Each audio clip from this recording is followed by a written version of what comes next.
Megha. Hello everyone, welcome back to my channel Susmita's mix blog. আরও একটি নতুন ব্লগের সাথে তোমাদের সকলকে জানাই অনেক অনেক ওয়েলকাম। তো আজকে হচ্ছে শুক্রবার, এখন এই 10টা বেজে গেছে, বর অফিসে বেরিয়ে গেছে। আজকে ও অফিসে বেরোনোর পরেই আমি বিছানাটা পরিষ্কার করছি। আর আজকে এখনও স্নান করা হয়নি, মাথায় তেল মেখেছি, আজকে মাথায় একটু শ্যাম্পু করব। তো আজকে যেহেতু মা রয়েছে বাড়িতে, তাই কাজের অতটা তাড়াহুড়া নেই, দুজন মিলে করলে তাড়াতাড়ি হয়ে যাবে। তো এখানে আমি বিছানা পরিষ্কার করছি আর মাকে বলছিলাম যে এবছর এইবারে আমাদের কম্বলটা একটু কেচে দেবো।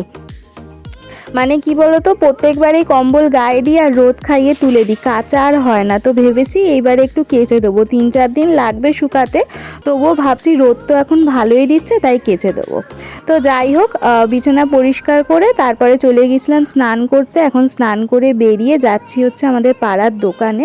তোমাদের বলেছিলাম না যে মা বাইকে অ্যাক্সিডেন্ট করেছে, তো এখনও হাতে পায়ে ব্যথা রয়েছে। তো সেই কারণে মাকে বললাম যে তোমাকে যেতে হবে না, আমি যাচ্ছি।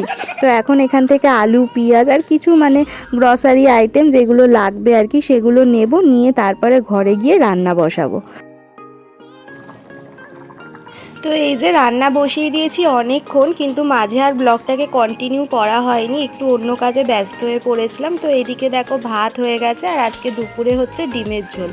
আর এইদিকে এই যে মা দাঁড়িয়ে গল্প করছে। তারপর এই যে এখন বাজে দুপুর 2:30 পৌনে 3টের মতন। তো এখন আমি আর মা খেতে বসে গেছি। আর আজকে ও আর দুপুরবেলা খেতে আসেনি, কারণ মাসির বাড়ির ওইদিকেও গিয়েছিল কাজে, তো ওদের বাড়ি থেকেই খাওয়া দাওয়া করে নিয়েছে।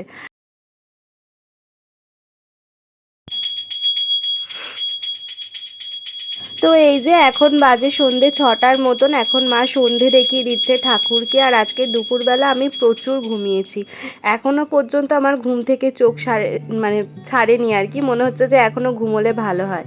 তো মা সন্ধে দিয়ে চলে গেছে, এখনও পর্যন্ত চা খাইনি। তো মাকে আর বাবাকে লিকার চা করে দিয়ে এসেছি, আর ও এলে তারপরে দুজন মিলে চা খেয়ে তারপরে আমরা একটু বেরোবো।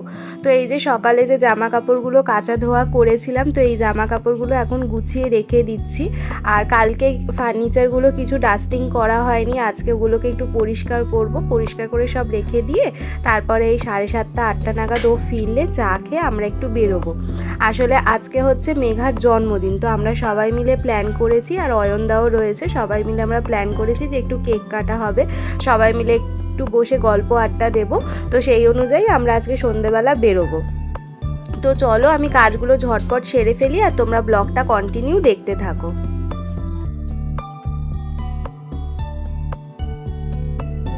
আর আজকে সারাদিন ধরে না ব্লগটাকে সেইভাবে কন্টিনিউ করা হয়নি, তাই ব্লগটা খুব বেশি বড় করতে পারলাম না।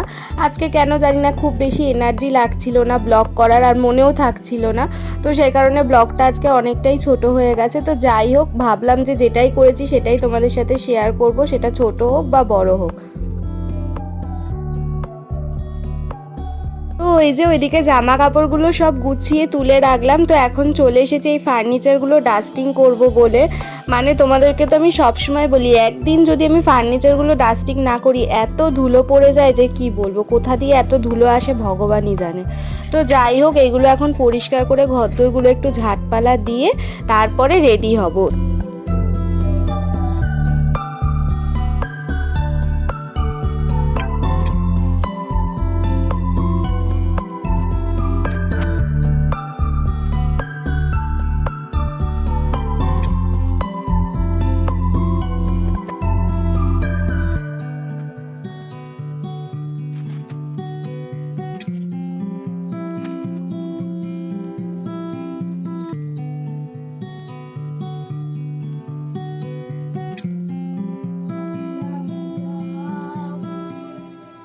তারপরে এই যে সবাই মিলে আমরা চলে এসেছিলাম মেঘাদের বাড়িতে, এখানে সবাই মিলে একটু কেক কেটে সেলিব্রেশন করছিলাম।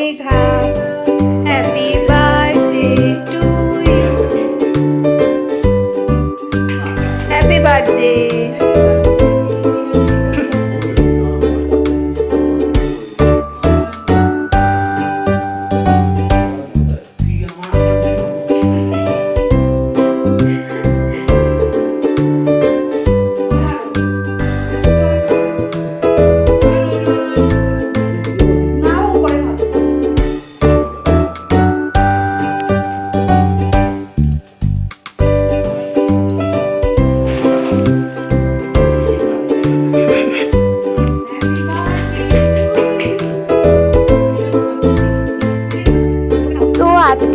সারাদিনটা এইভাবেই কাটলো। আর এই ছোট্ট ব্লগটা আমি মেঘার বার্থডে সেলিব্রেশন দিয়ে এন্ড করছি।